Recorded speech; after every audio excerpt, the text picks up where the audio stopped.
So welcome back to Chris Makes ridiculously long videos that are super nerdy that like maybe 4 people actually want to watch, but they're a lot of fun to make. So this is going to be another one, probably be a little bit of length to it, but we're going to nerd out a little bit again.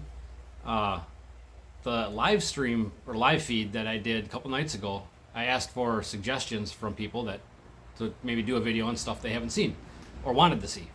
And one of the suggestions was about my shock sensor setup and just the general setup, and then what I look for in data to actually help with the bike. And I'm going to try to break this down. That's why it's going to be probably a longer one, because I want this to really make sense to you guys about data and data logging. There's a lot of misconceptions with the data loggers and just data logging, a ton of data, that it just magically finds problems and you see the problem and you go fix it and then you go faster. That can be the case if you know what you're looking for, but it doesn't just tell you what's wrong. You kind of have to be real good and aware of what the bike is doing. And I'm only going to speak on the shock side of things in this video and the power manage or power delivery, we'll say, because that all affects it. The most important thing to take from this is that my data logs might not look like yours, because there's so much that goes into what a shock is doing on any given pass. It's everything from the bike setup, the bike weight, the tire you're running, the bike length, the track surface, how much power are you making, how much are you using at the hit, how hard is it hitting the tire. It's just everything changes what that shock will look like. That doesn't mean that all those things will change whether or not the bike hooks or not. Well, it technically could, but it doesn't mean it has to. You can change a lot about how a bike launches and not touch the shock and still have it work. So just because your data logs don't look like mine doesn't mean you're going to be going in the wrong direction. There's guidelines that I look for. And that's kind of what I want to show you guys, is not so much exactly what my bike does and how it does it, but more so give you guys like methodical kind of breakdown as to how I approach this shock sensor and utilize what it's showing me. A lot of times, if the bike is hooking, I'm not looking at that data a lot. If we're testing and the bike is hooking, I'm more so concerned with, I'll look at video. Obviously, having video is critical. If you can get someone to take video, there's a lot of people on starting lines these days. Find the quiet guy that's leaning against the wall, just have him record for you. He'd probably be more than willing and excited to help. But get video, and I will usually look at videos after my pass before I even look at the data, because the video will first show you maybe something you didn't feel. It happens so fast you might not have felt something, but you watch a video in slow-mo and you'll see if that bike is squatting and has a little bounce to it, or what the tire sidewall is doing, all stuff that you wouldn't catch being on the bike or with the naked eye. So I'll look at the video, and if the video looks good, where I can instantly just go, it looked like it was doing what it was supposed to. I don't care what the shock data log is showing me. It's irrelevant to the fact the bike is working. But you want to be able to know when the bike doesn't work, or if it feels like something's off and it could be a little better. That's when you start looking at data. Like I said, it's not just going to point out to you and poke you in the eyeball and say, hey buddy, look here, this is the bad spot. So that's where looking at the video and cross-referencing the data is important, because say the bike does something stupid, I'll still look at the data first and go, okay, I don't like what I'm seeing there. The shock is actually, it's not compressing, the tire's not compressing like it should, or the bike is actually compressing too fast and hitting the tire and knocking the tire off. Something. So you got to have an idea of where to look first. Then you look at the data log. And I don't have every data log from every pass the bike has ever made, but I have a bunch. And I happen to have some videos to go along with data logs I have this time, so I can show you some good launches and some bad launches, because the last time I was at the track, we played with a couple things. I wouldn't say a lot of things, but I made a couple changes that actually helped. we didn't get it perfect, but it was going in the right direction. A couple more changes, and like another pass, it would have been almost dead on to where I want it to be. But again, that's kind of the cool thing about this video, is that I'm still really fresh on this shock. So we're still dialing it in. The shock that was on here for 4 or 5 years. I had that thing dialed in pretty good. But let's dig into, I'm going to show you what the shock looks like on the bike, what sensor it is, and then we'll go into a little breakdown on what I look for, what I changed from a good pass to a bad pass, back to another good pass. And yeah, we'll go from there. Like I said, this is just going to be kind of a guideline for you and not really a Bible for you. So let's go check some stuff out. So here is my shock sensor.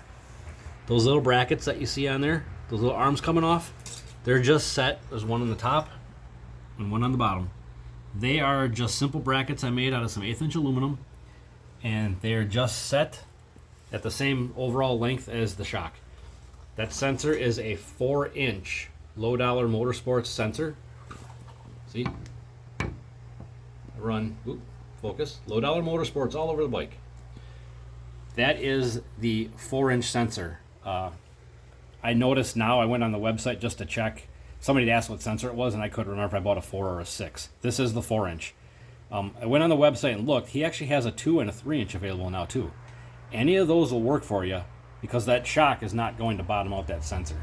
A 2-inch sensor would probably still work just fine. You just need something to show travel. That's it. And that's the shock. It's a simple Penske, double adjustable, no big reservoir or nothing. There's the linkage. All stuff you can just get. But now that you kind of saw how it's set up here, we'll go look at some data, and then we'll look at some videos, and we'll try to do a little breakdown on what I see and how I look for things.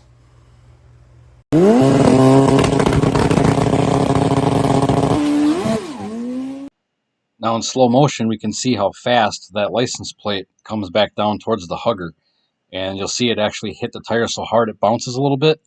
And that's where we basically unloaded the tire, causing that little bit of spin. You'll see a little bit of smoke. And that's where I had to lift and get back in it. There's the smoke in and out of it. You can see the sidewall starting to recover. Okay, what we're looking at here is, this is the data log from the pass that I just showed the video for. The video played in full speed and then slow motion. And you can see what happened here. That actually, it knocked the tire off, right? You saw it go down and spin the tire. So here's what we're looking for, or what I'm looking at, as to why something went wrong, or what happened actually. So up here you can see, obviously, RPMs shot way up. I chopped the throttle down to 0, got back in the throttle, and then made the pass. Those are just the gears. We're not looking so much at that, but we're looking at the shock trace down at the bottom. So I will turn that on to a little bit bolder so you can see it a little better. Oop, that was TPS, not shock. Please hold. Here we go, this one. So that is the bold trace we're looking at now. So what we can see is, okay, first I'm going to show you real quick. In the Fuel Tech software, if you open up a data log and you got a shock sensor on the bike, this will read some goofy number. Whatever you set the 0 point at the shock, like installed on the bike, it'll read that as a voltage, reads in inches. So what you'll have to do is go into Tools, go over to Set Shock Channel 0 point. All you do is you click that, then scroll over to where you want to set your 0 point. I set it right to where it's coming off the 2-step and going into the pass. That's what this light blue is. It's on the 2-step. This is not on the 2-steps. There's a line right there where I let the clutch go. That's where the shock is setting at 0, at my basically like my ride height with me on the bike on the starting line. That's my 0 point. So you move it over there, and then you can see we'll leave the cursor over here, and then we'll scroll down here, and we'll move it back to 0. And you can see now I'm at only 1/1000th of an inch basically extended. So it's just a fluctuation. That's my 0 point, is right here now. So in that pass, if you look real close, down here there's a little anomaly. The shock compressed at the hit. I don't know, this is going to be real hard to see. Actually, I'm going to bring you guys in a little closer here so it's going to be a little bit shaky. Let me show you. See that right there? The shock compressed fast. It bounced back up real quick for a second, and then tried to make a pass. I basically bounced to the back of the bike. And if you look straight on, you can see where, even if that's, I don't believe it is, but even if that's a little goofy anomaly, let's say it spiked down, it compressed, and we'll go over to where it actually compressed to the low point, right there, and we'll look at our data. Almost, 1 inch 20 thou. So we'll just say it compressed 1 inch at that hit. It was still sort of hooked up. It started to rebound, and right there it knocked the tire off. So it rebounded from 1.2. It bounced back up to, we'll call that right there is where it came back up to, roughly 0.68. So, almost, I'm just going to use generic numbers. We'll say almost a half inch it came back up. So, less than a half inch, but that's what it did. It went down, and it came back up. That number, it technically, numerically, it decreased. So it actually compressed an inch, came back up, 400 thou or whatever. And then you can see, I got you guys at a bad angle. Oops, there's the camera. You can see at this point, I'm trying to do this one-handed here. It started to compress back down here. That was basically where I got back into throttle. I'm back into throttle up here at this point. And it's actually, the tire's planted now, so it's actually driving. And then as it goes down track, there's some wiggles. The bike's kind of trying to work, move around a little bit, so it's doing a little tail end dance. And then as you make the pass, it progressively tries to come back towards the 0 point. If it's making power and you're putting power down, it should never get back to 0. It should have somewhat of a squat to it, that it's actually trying to put that power into the tire. If it comes back up to 0, there's no power going into the tire. Or there's no weight basically being put into that tire. But that's what happened on that pass. So is this making any sense right now? So we saw that the bike did something stupid. So I had to go back and look at the video, then look at the data, and actually get it pinpointed as to what happened. Because in real time it happened so fast, you can't pick out the fact that it's basically slammed down real hard and kind of pogoed a little bit, came back up. I made a correction for the next pass. So what I need to do, looking at this pass now, before, say I didn't make that next pass yet.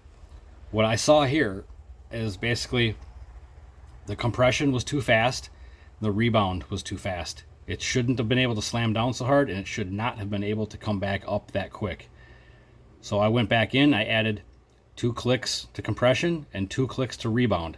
So I slowed the compression down and I slowed the rebound down. Basically my shock at this point is moving too fast, both directions. I made that change. Now we'll go look at the next video and we'll see what that change did, and I'll show you what the data log is. So remember what this looks like.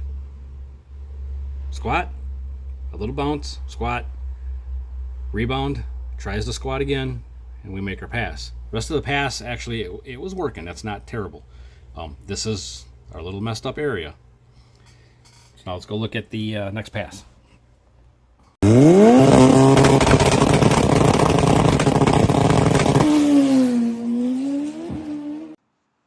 Yeah, and this one you got to ignore the bouncy license plate because it can catch your eye and throw you off. But watch how much more controlled the compression is on the tail, and you'll see the bike it'll squat, and then it'll compress just a little farther as the power comes in out a little ways. But we're off on a rip, and after this pass, I think I could see where I wanted to make one more adjustment. We're going to slow her down just a little more, and try it again. Okay, so now I'm trying to get that glare out of there, but it's going to follow me. So this is now the following pass. This is the third pass of the night. Even my data log is showing second pass, third pass. So this was the next pass after that one where it spun. As you can see, I had a little oopsie there. I chicken winged it. I thought it was going to knock the tire off, and it didn't. But here's that shock trace now on that pass. In this video, you actually don't even know. Just watching the video, you wouldn't know that I fucking, sorry for swearing, but you wouldn't know that I just dipped a bit of throttle out of it.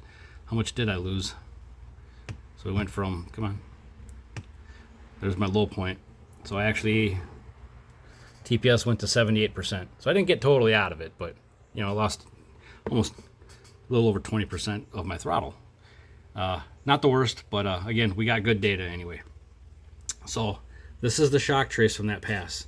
So again, I set my 0 point is right there. So that was my 0 point. We'll scroll down over here to shock. I just have it labeled as the right rear. And we're at minus 2 thou. So it's only reading, 2 thou. So it's basically, it's 0. It's just showing minus numbers are compressed.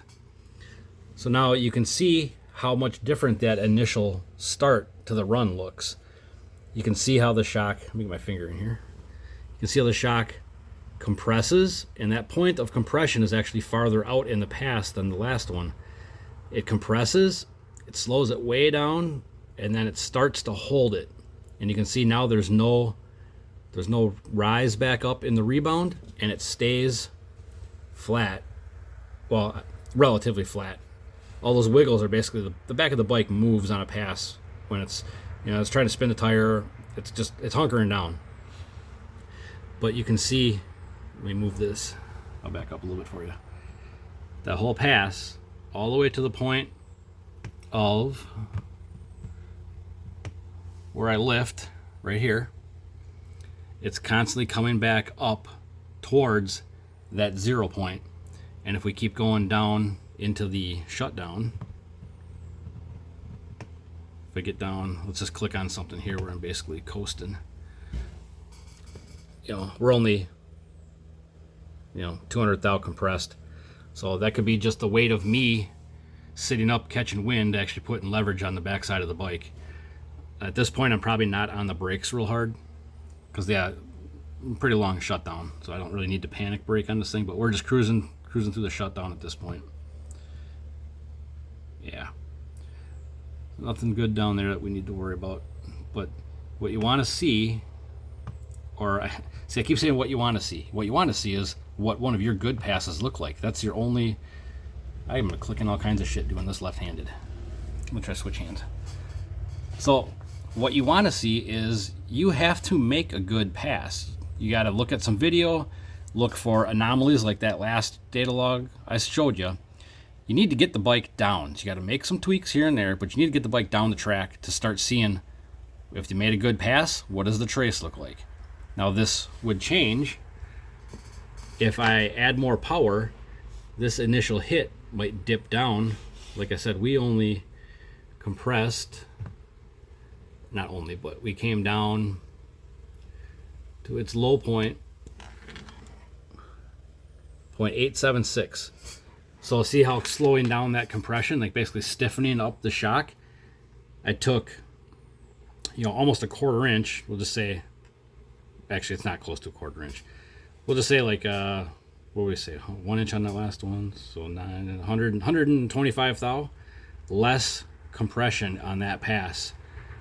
So that less compression means that shock didn't compress as far, which means it put energy, power into the tire sooner and probably got that sidewall to squish out. Like in the video, you probably see that it actually flattened the tire out pretty good. So it's all a matter of just taking all the puzzle pieces and putting it together to really understand what the shock is doing. Like I said, your bike might like to compress 1.5 inches for all I know.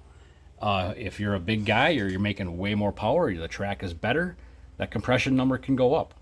if the track is really, so if the track is real crappy, that number, it might compress more, or I'm sorry, not more, it might compress less if the track is real crappy and you're taking a bunch of power out. So that's what I said, is you might not be monkeying with the shock as much as you're monkeying with power delivery. So if the track's real bad, obviously you take power out. That same shock settings you were running on a stickier track will change. So it doesn't mean that your shock is set up wrong or something's bad. It means you have to manage power for the track. I don't monkey with my shock a whole lot. Once this shock is dialed in, I'm probably not going to make a lot of changes unless we're down there on a night where it's a drastically different surface, like it's cold, or it's, you know, it's nighttime and things just aren't as good as they could be. That's when I'll make little changes. But that's 2 back-to-back passes on the same tune-up. See, it even says up on my data log here, 2 and 2, 2 and 2. Same lane, it was only a half hour apart. So just that little shock change helped clean up that log. This is just a general guide of what I kind of want to see. I don't want to see that big bounce. I don't want it to rebound so fast that it starts to unload the tire. Then it'll spin, you know, right through there, you know, after the 60 and down track and the other gears. As long as it's staying in a negative number through the pass, that means it's applying power. It's, you know, if it's back up to ride height halfway through the pass, it's probably going to be spinning the tire at the same time. So hopefully this makes sense. Like I said, this is getting kind of dicey for me to try to explain here because there's so much going on, and I'm trying to make it as clear as I can. So I guarantee I'm going to be stepping on my dick on this one, but hopefully it makes sense. Like I said, this is the guideline of how I'm attacking what my bike is doing. But now let's go look at, I made one more change after this pass, and I'll show that video next. But we'll go look at the data log after that video, and we'll see. I'm going to stop putting my finger in front. It's making the camera zoom in and out.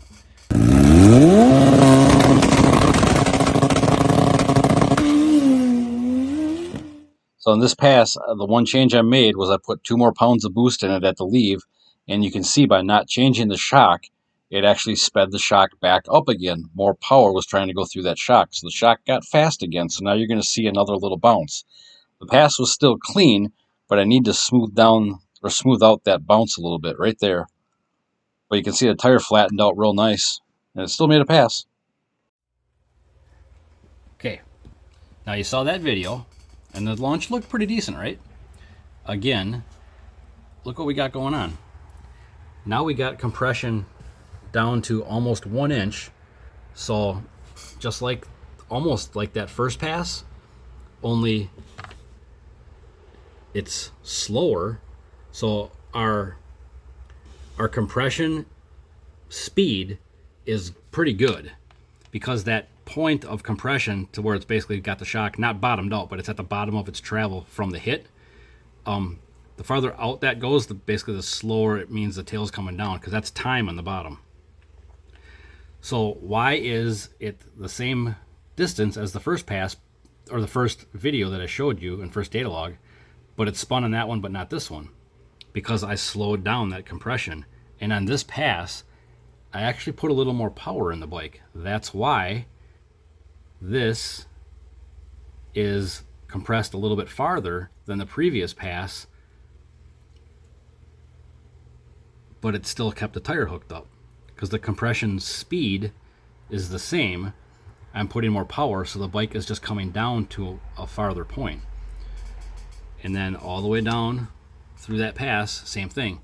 It's dancing around a little bit, wiggle here, wiggle there, but it's slowly trying to return to that 0 point. That means it's still putting pressure through that spring, and the bike is making power and getting down track. So we'll go all the way down here to the end. And right in, where'd my cursor go? There. So there we're running through the shutdown. It's got the clutch in at idle. And again, we're back at only 200 thou compressed. So that's my basically my shutdown measurement. Like I said, it's my weight on the bike, probably catching wind, kind of just putting some weight on the tail. So that's the difference between, well, also my feet are up on the bike, so there's actually more weight on the bike right now going through the shutdown. So that's why you get the 200 thou, variation number going through the shutdown. It's not a critical thing that I look for, but I'm just trying to show you that, from compressed to what the shock sensor is reading. But yeah, that's kind of how to break it down. This is why I said, like, there's no magic. Dang it. There's no magic like tune-up or setting that I can give you. It's all dependent on, you have to go through the struggles of trying to get a good pass. Having the data log to look at will help you get there quicker. Let me get my finger out of there again. Having the data log to look at will help you get that good pass quicker, but it might be 2 clicks, it might be 5 clicks, it might be loosen up the compression, stiffen up the rebound, it might be the opposite. You're gonna have to figure out the track on that day. How much power are you making and trying to put down? What RPM are you leaving at? Your weight, like all those things I talked about earlier, that all plays into what this shock trace is going to look like. So you just got to keep working at it. Let the data log guide you. It's not going to give you the solution, but it's going to show you where it's not happy. That's where you got to figure out what adjustments to make, where to make them, and then go from there. But hopefully that helps you guys kind of understand what. And I won't even say my bike is just an awesome lever. This is exactly how your bike needs to leave. But I'm pretty good about getting down shitty surfaces, because I wouldn't even, it's just kind of what we have to work with. I'm not saying the track is shitty. I'm saying that we don't get awesome prep every night. So we got to work with the track that we have. So this is how I approach it. Like I said, we were down there on one night. And the first pass had like no power in it, so it didn't spin. So that whole thing was kind of it was a moot point. We just needed to get down. The second pass is where I went to my number 2 tune that had more power in it, and it knocked the tire off. So now we need to work on the shock. Like I said, the shock, I don't have a lot of data for it. That was only the first full night of testing with it. So this is what we got it to do in a matter of 3 passes in one night. So like I said, get a bunch of video, hopefully you got a data log or something you can look at. You don't have to have a fuel tech. I know the set 0 point thing I showed you, it's a fuel tech thing. The other standalones and stuff should be able to give you just the same data. This might look a little different. But this was pretty good. So we'll keep working at it, and as I put more power into the bike, like say we go down on a super sticky night and I want to run a boatload of power, I might have to start actually stiffening up the compression even more, because more power is going to make it want to squat more, and it's also going to make it want to squat faster. So power will overcome everything all the time. So as I'm putting more power in, I'm going to more or less have to beef up that shock a little bit and slow down that compression, because more power will make it, even on this setting, will make it try to slam down fast. And then you can catch it with the rebound. Hopefully the rebound is set good enough to slow it down. It's sort of, that would be like a band-aid, but more power means I'm probably gonna be slowing this down even more. But again, you just keep looking at that point of release on the lever, or release off the 2-step, and that point of compression. How far out in the run are you getting? And you can compare that on your other logs to where maybe it's spun, or a log that you really like, it was a good pass. You can kind of figure out if you got your track conditions figured out to memory. So you can say, that night we were down here, my shock was working awesome, and the track was very similar to this. And you can go back and look at a data log and kind of be like, oh yeah, I had that shock compression basically working its way down at, I'll even tell you, right there, 0.2 of a second into the run after validated launch, my shock is at its bottom part of its travel. So if I slow it down, slow the compression down even more, that number is going to go up as we get out into the run farther. So we might be 0.25, 0.3, whatever. So we got to figure out what it likes. If you got the compression so stiff that it's trying to compress way out here, it's probably going to be too stiff up here, and it'll leave basically like a rigid. So you got to find that happy spot where the shock's not so stiff that it physically can't put any energy into the spring and apply it to the tire, where it's leaving like it's got a strut in it and it just knocks the tire off it. So obviously you wouldn't want that way out here if it did work, but you know, you gotta find your sweet spot. So I know another somewhat long, nerdy video of me rambling, but I'm trying to get a grasp on how to, I don't want to say teach, but I'm trying to get better at explaining this stuff, because I can talk myself in circles, and sometimes I'll even contradict myself because the thoughts go faster than I can get it out of my mouth. I hope that sort of gave you a general overview on what to look for, or at least what I look for. And maybe once you have a shock sensor on your bike, if you go that route and you start looking at data, maybe that'll help you not be lost looking at it, just trying to figure out, I see the line, I don't know what it's telling me. So I do these videos to not be a know-it-all. I really, really want you guys to understand. I want to share what I have struggled through. I've been doing this a long time, but I've only had this, been getting good data for like 3 years now, and I'm still learning stuff and how to apply it. And you have to just keep doing it and get proficient at it for it to all make sense. The more you do it, the more fun it gets. There's nothing better than going to the track and being able to overcome that's it. Just being able to overcome in a matter of a pass or two. Go, data logger showed me this, and that. I'm going to make this change, that change. Go make another lick and have it work. That's the whole point of a standalone and a data logger, is to make you a better racer. You're not just guessing and throwing ideas at the thing. It won't lie to you. It will show you exactly what the bike is doing. You just got to be able to decipher what it's showing you. It's like two people talking, but they speak different languages, but you start to figure out what each other is saying because you do it a lot. That's just it. Your data logger just speaks a different language. It's showing you what you need to know. You just got to see it or hear it often to make sense of it. Yeah, I don't know how else to explain it to you guys. If you have more questions on this whole shock sensor stuff or looking at the data log traces, I wish I had a better way to record the laptop screen. I haven't figured out how to do that yet. So I'm sitting in front of the laptop holding my camera, and it's shaky and it's zooming in and out. I'm sorry if some of that looked shitty. So hopefully my talking made sense of the blurry shit you were looking at. But yeah, hopefully you dug this. It's fun to do these. I like seeing you guys ask questions and learn stuff. We are planning on going to the track in a couple days. The weather is not looking great at this point, and I don't know if that's going to happen. Even the weekend right now, we're looking at 50% chance both days. And there's an event going on Saturday that I don't really want to be within 100 miles. Well, I am within 100 miles. I don't want to be there for it. I don't think I'll like that crowd much. But yeah, thanks for watching. If you got any questions, any suggestions, if you want me to stop saying yeah, let me know.